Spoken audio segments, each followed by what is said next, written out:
Tonight we have a better idea of when construction will begin and end on the new Smith County Courthouse and parking garage. Today, Smith County Judge Neal Franklin revealed the schedule in his State of the County address, along with details on the transition to come. Y'all don't hold me to all these dates. This is projected. While not set in concrete, Smith County Judge Neal Franklin disclosed for the first time a schedule for the new county courthouse and parking garage.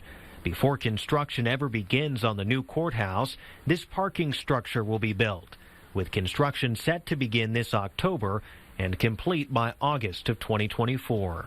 We just submitted our request for qualifications, the RFQ, for our construction manager at risk for the project. Construction on the new courthouse is set to take about 2 years, beginning in September of 2024 and ending in September of 2026, a project that will drastically change the downtown landscape.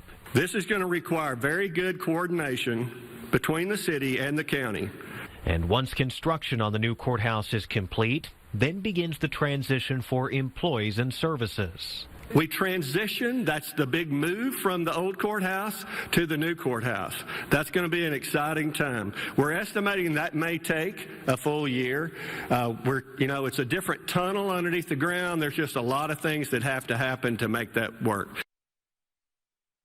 And here's another look at the schedule for the new Smith County Courthouse and parking garage. You can see here October, the structure begins, the construction on the parking garage complete by August of 2024. Courthouse in September of 2024. The construction begins complete, hopefully by 2026.